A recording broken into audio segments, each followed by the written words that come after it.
Shalom, shalom nshuti bavandimwe. Twongeye kandi kubasuhuza. Amahoro y'Umwami Yesu Kristo akomeza abane namwe. Kuko bisanzwe twongeye kandi twagarutse muri studio zacu. Aha ni muri Karingi TV Show 1. Niho wadusanga nk'ibisanzwe. Turabasuhuje mwese aho mutuye ku migabane itandukanye y'isi mwese. Mukomeze mugubwe neza. Rero dushimiye abantu bose bakomeza gukora subscribe. Badukurikirana n'abandi bataradukurikirana turabashishikariza kugira ngo mukomeze mudukurikirane hano hantu kuri Karingi TV Show 1. Rero nkibisanzwe uyu munsi turaha muri studio zacu, ariko umunsi mubi cyane, umunsi dufite agahinda gakomeye ku makuru murimo mwumva yabaye, inkuru iteye agahinda ibabaje. Tunatanga pole ku banyamurenge, ku nshuti n'abavandimwe twabuze umuntu wari ufite umumaro muri societe, muri famille restaurant. Rero inshuti bavandimwe, ubu tugeze mu bihe bitoroshe pe, ibihe bitoroshe, ibihe bigoye, ibikomeye cyane, ibihe by'imperuka. Cyane kenshi tukunze kuganira hano muri studio zacu tukavuga hejuru y'ingo niyo content cyane dukunda kwibandaho, ukuntu abantu bagomba kubana, ukuntu ingo zigomba kubakwa, tugatanga inama nyinshi, kandi turabizi ko ari abantu benshi zijya zifasha zikabagirira umumaro. Ariko uyu munsi wa none twababaye cyane, twabuze uko tuvuga. Aho inkuru murimo mwumva iraha y'umuvandimwe wadusize, inshuti mwene data musirimu, twari dutubiranye twese hano muri quartier zimwe, ariko uyu munsi akaba atakibarizwa hano ku isi, akaba yabashe kuruhuka. Rero tumwifurije umuzuko w'abera. Hanyuma iyi nkuru twebwe twayimenye dusa n'abantu batinze, ntitwagira icyo tuyivugaho cyane kuko niho twari tukimenye dutohoza, ariko tuje kuvuga kera yamaze kurangiza. Ariko nta kundi no kwihangana, no kugira ngo dukomeze dutange inama, tubwire abantu ibintu byabaye, ko abantu bakomeza kubyirinda, kuko ntabwo ari byiza. Tugeze mu bihe byo kwicana, abantu bagapfa gutya. Uyu mwene data musirimu wadusize, wenda si byiza komeza kumuvuga, ariko dutanga impanuro ku bantu bakoze aya mahano. Mbere turatangira tunenga uyu mugore wiwe witwa ngo niyo bari barashakanye, ku gitendo kibi yakoze cyangwa se igikorwa kibi yakoze.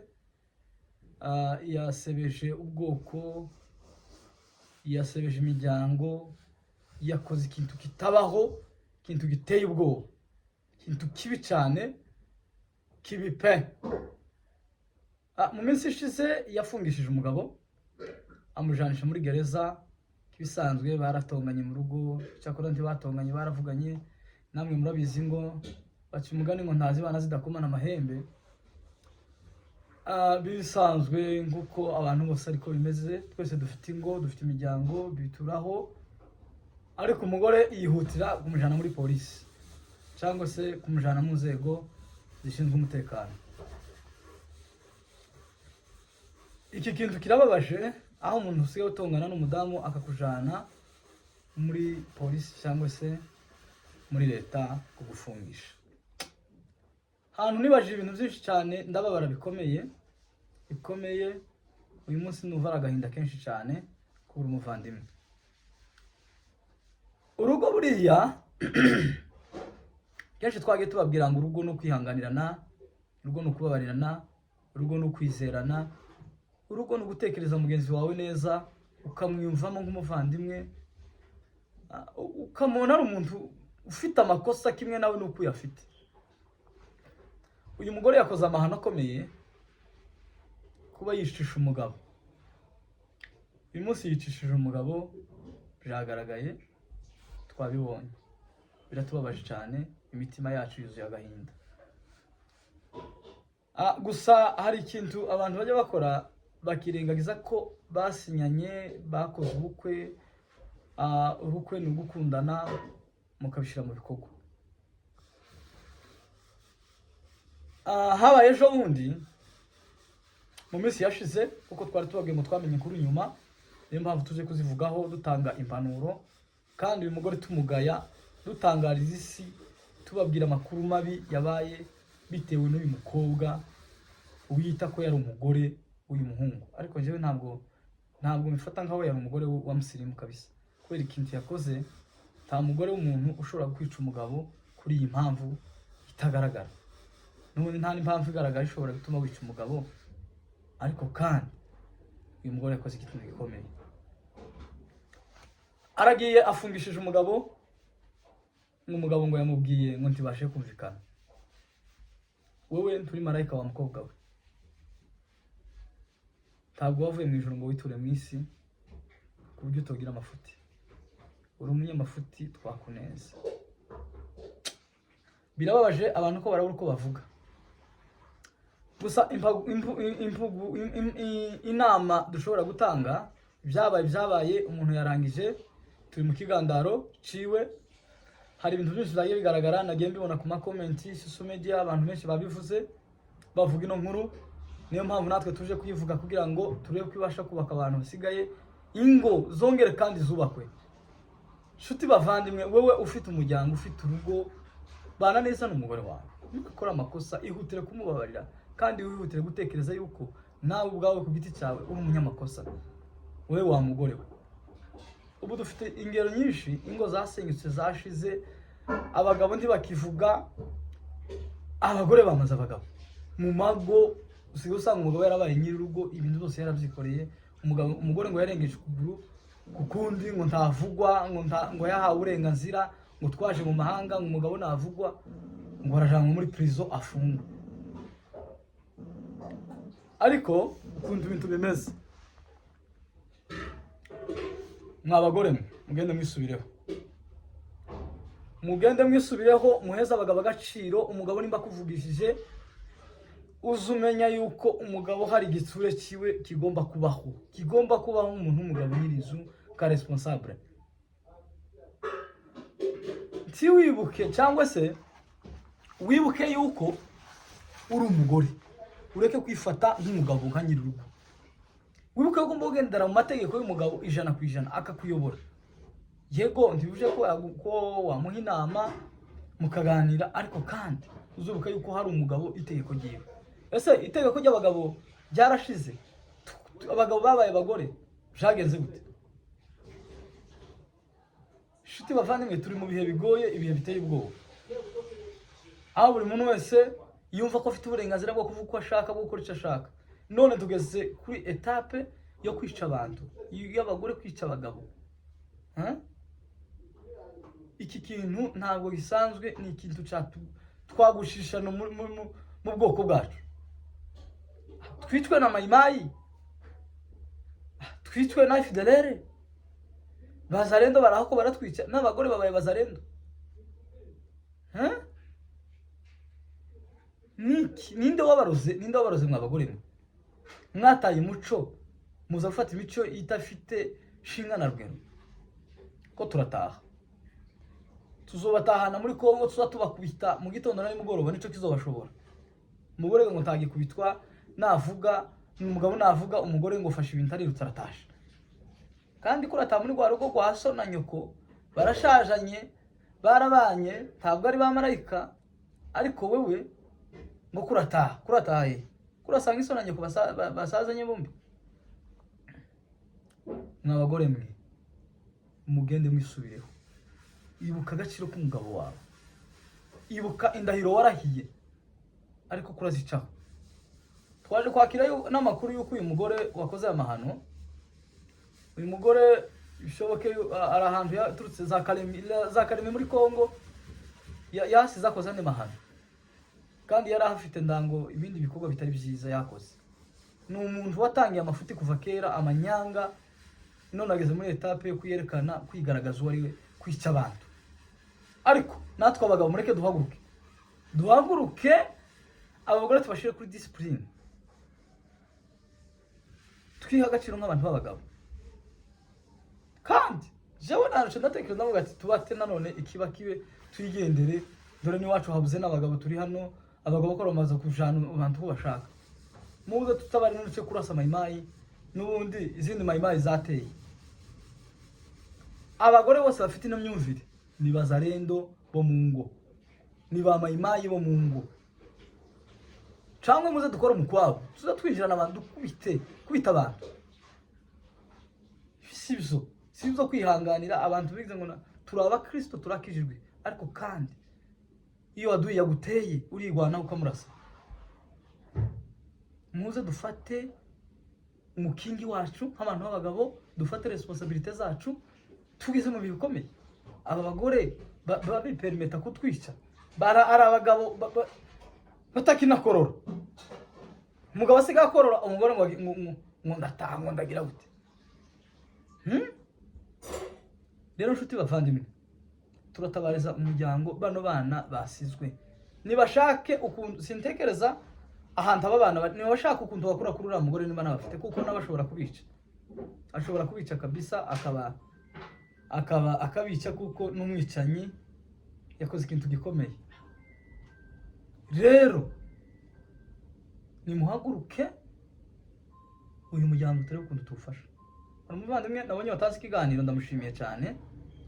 Inshuti yanje yatanze ikiganiro avuga ngo dushaka uburyo dufasha uyu muryango, muze muhaguruke dutange inkunga uyu muryango tuwufashe bano bana basizwe. Turebe icyo twutanga twakora kugira ngo turebe ko tugura basi byibuze amata, kugira ngo turebe byibuze ko ntacyo twokora mbese, ariko turebe ko dukora akantu gusa gatoya agasembore. Turi mu biro by'abavandimwe barimo barasikwa na za drone, abantu ruguru ko barapfa umunsi ku wundi, none abagore nabo batangiye kutwica umunsi ku wundi. Birababaje cyane, birababaje bavandimwe, kandi biteye agahinda kubona aho umugore washakanye n'umugabo ageze muri etape yo kwica umugabo wiwe. Twabuze uko tuvuga, twifashe mu mitwe, twikoreye amaboko, tubuze umuvandimwe n'ingirakamaro. Kandi Sarire nyakwigendera generale yavuze ikintu, aravuga ngo uko kose kuganzwe ngo nuko tudashaka abagore babiri. Iki kintu tugomba kugitekerezaho. Ntabwo nkangurira abantu gushaka abagore babiri, ariko kandi ari ikintu tugomba gutekerezaho, kuko abagore, hari abagore basigaye batera abagabo abana bakagenda kashabuka imbibi z'ibihugu, akagenda akagira ukwezi yazize abana b'impinja. Ni abagore muri mubiki, nimugarura umuco mwibuka ko mufite abagabo bagomba gufata, mugomba kumenya ko umugabo ari umugabo w'urugo. N'ubu hari izindi ngo ziri kumanegeka umunsi ku wundi, zirasenyuka kubera iki? Abagore bataye umuco, bibagiwe agaciro k'umugabo. Cyakora hari umugore umwe nshimira, hari umugore nshimira namenye amakuru y'uwo mugore ari mu bahari. Ni ukuvuga ngo ikintu cyose umugabo niwe ugitegeka, n'amafaranga afata umugabo niwe uyategeka, niwe uyajera ibintu zose. Umugore nabonye ameze nka Dorcas, ndagushimiye ahantu ntari muri ibi bihugu zo muri Afrika. Yambwiye iryo jambo numva ari inkoza ahantu. Siko ari n'abagabo bamwe batazanakora no ku matelefoni y'abagore babo, azayikoraho umugore akamasara akagirira mu kirere. Hari n'abahungu benshi tuzi bagiye baje ahantu bitewe baje mu bindi bihugu bitewe n'abagore guhunga. Hari umuvandimwe hano ari mu kuza ngo yagera mu rugo, yahagira iminsi 2, ngo umugore ngo akamubwira ngo subira mu cyaro ngo utajye gishoro ngo gishire. Uwo nawe ko ndabona ko ari buraye yitwa neza nitutamutabariza.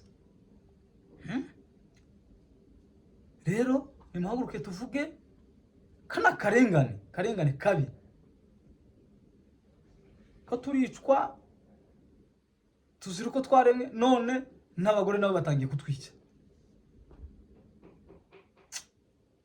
Drone yaje yageze i Nairobi. Iyi ni drone yateye i Nairobi.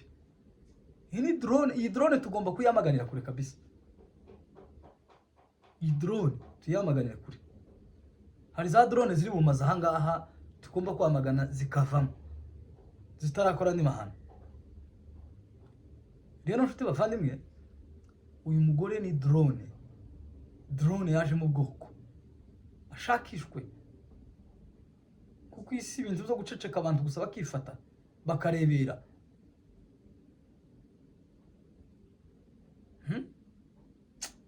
Birababaje cyane rwose.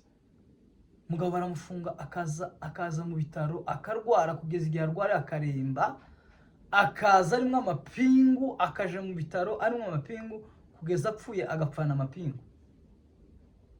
Ariko none reka nsabe abantu nimuzaza mubona bene ino nkuru, katubasabe muzaza muyituzanira kugira ngo abantu bacishe hano kuri media turebe icyo twakora dutabarize. Ndashimira bashiki bacu ba debut nibo bazanye ino nkuru. Ndabakunda cyane, muri abantu b'ingenzi muri societe, muri abantu b'ingenzi cyane, muvugana mutanga akarengane k'abantu, muvuganira abantu barengana.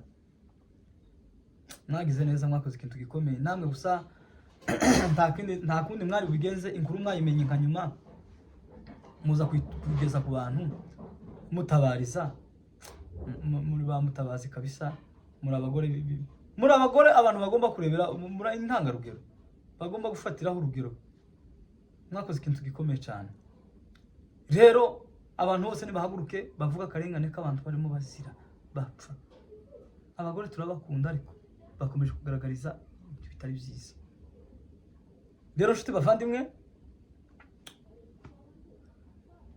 tugende twongere tuvuganire ubwoko cyangwa se ingo tuvuge urugo kuri iyo rusenyutse, ibintu byose bisenyutse. Nimba wa mugore we umenye ko umugabo ari umunyantege nke, reka tuvuge no ku bagabo nabo bamenye ko abagore ari abanyantege nke. Twese tubarabarirane side zacu kugira ngo tuzobashe kubana mu mahoro. Ariko twe kwicana kugeza kuri urwego rwo kwicana. Tekereza, uyu mugore ejo bundi yaragiye yakoranaga n'undi mukobwa ngo neme bagire gucya, baratandukanye abantu batekereza ibindi, ariko twasanze Aime ari umwana mwiza. Aime wagize neza kwitandukanya ni drone, uko nawe ibikuripukiye, wagize neza kabisa. Rero tugende tumenye kubungabunga ingo. Twe dufite ingo tumenye kuzibungabunga, n'abandi batarazigira muzisengere, muje ku mavi musengere ingo. Ibibazo byabaye ubu nyine umuntu gutandukana n'undi ni nko kuzimya buje. So rero uyu munsi dufite agahinda k'umuvandimwe wagiye. Imagine umugore ngo karakwica none karagoma kidegembya, akundi birababaje. Rero iyo nkuru twayakiriye ejo kumuvandimwe yadukuwemo, yamaze gutabaruka, yishwe n'umugore, aguye mu bitaro, apfuye arimo amapingu. None umugore sintekereza ibyo arimo. Uyu munsi biteye ubwoba cyane, biteye ubwoba. Tuzakomeza tuganire hejuru y'ingo, ariko tugerageze dutekereze ingo zacu, twitekerezeho, dutekereze kuri aba bagore. Abagore bagarura ubwenge, bamenye ko bashatswe. Hari umugore uri mu gushaka mu muryango, aho kubera umuryango umugisha akawubera drone cyangwa se ikimungu. Ubundi umugore yashatswe mu muryango biba bisobanure ngo bagiye kurema ibitari biri mu muryango bisha. Haba haje ikindi kintu cy'ingenzi mu buzima bw'umuryango. Abaje kubaka hariya hatubatswe akahubaka, ariko mu gushika akaba ari gusenya.